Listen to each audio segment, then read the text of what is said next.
Penguasa seperti presiden memiliki tanggung jawab terhadap etika. Oleh karenanya, harus berdiri di atas semua. Segala kesan yang menunjukkan presiden hanya memperjuangkan kepentingan pribadi atau keluarganya adalah fatal. Demikian dinyatakan Ketua Umum PDI Perjuangan Megawati Soekarno Putri dalam sebuah tulisan di harian Kompas dengan judul Kenegarawanan Hakim Konstitusi. Presiden RI kelima itu lantas menunjuk pemilihan presiden 2024 sebagai puncak evolusi demokrasi di mana terjadi kecurangan terstruktur, sistematis, dan masif atau TSM. Megawati juga mengungkit motif nepotisme yang mendorong terjadinya penyalahgunaan kekuasaan oleh presiden. Pernyataan Megawati bukan hanya lugas, namun juga tegas dan langsung ke jantung sasaran, yakni Presiden Joko Widodo. Sesuatu yang sudah lama ditunggu sejak munculnya berbagai dugaan kecurangan pemilu 2024, terlebih setelah sikap politik Jokowi sebagai kader PDIP sudah jauh meninggalkan garis partai.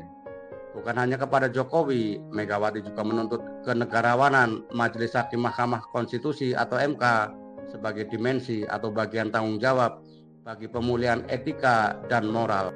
Tanpanya, MK hanya jadi jalan pembenaran bagi sengketa pemilu yang orientasinya hanya pada hasil, tanpa melihat secara jernih bagaimana proses pemilu dan keseluruhan input dari proses pemilu.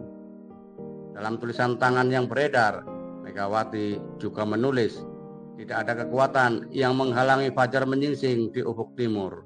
Megawati mengingatkan agar pihak-pihak yang disebut sadar dan insaf.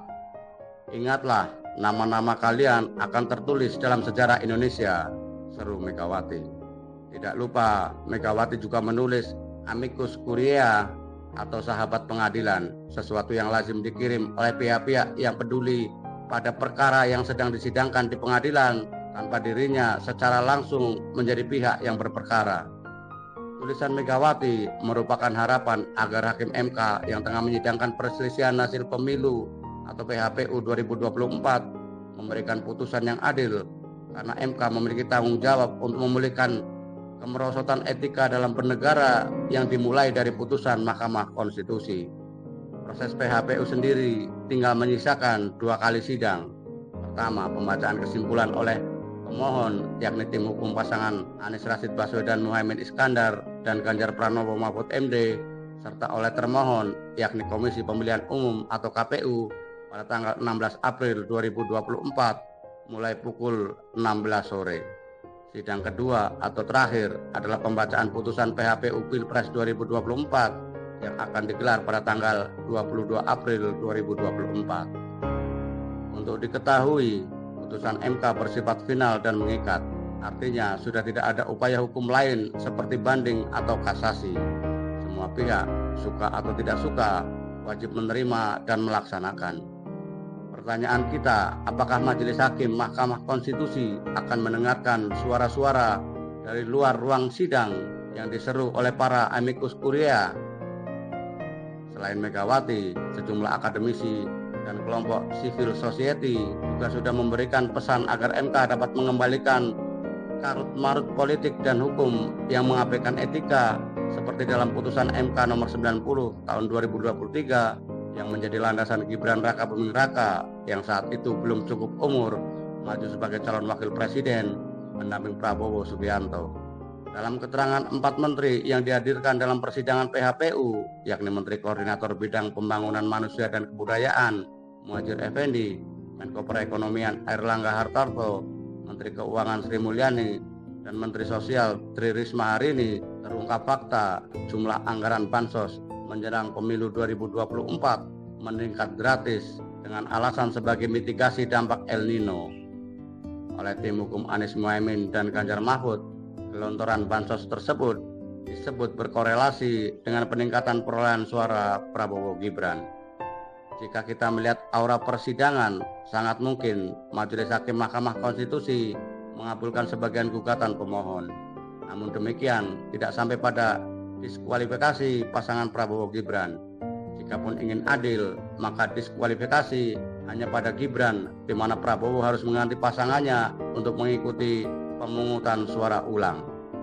Atau bisa saja pemungutan suara ulang di beberapa daerah yang dianggap menjadi titik krusial karena memiliki mata pilih cukup besar seperti Jawa Barat, Jawa Tengah, dan Jawa Timur.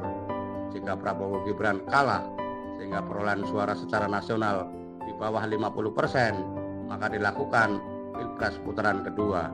Jika putaran kedua terjadi, apakah akan berdampak pada kevakuman kekuasaan? Tentu tidak, karena masa jabatan Presiden Joko Widodo berakhir 20 Oktober 2024 atau masih sekitar 6 bulan. Terlebih saat ini, perangkat pemilu seperti kotak suara dan petugas KPPS masih tersedia. Untuk cetak kertas suara dan distribusinya, tentu waktu yang tersedia masih sangat cukup. Artinya, Majelis Hakim MK tidak perlu masuk ke ranah teknis. Cukup gunakan fakta persidangan dan hati nurani dengan landasan etika dan moral dalam memutus PHPU Pilpres 2024. Fiat justisia ruat caelum, artinya keadilan harus ditegakkan sekalipun esok langit kan runtuh. Ungkapan ini menegaskan dalam kondisi apapun keadilan harus tetap ditegakkan. Demikian quote kali ini, tetap semangat.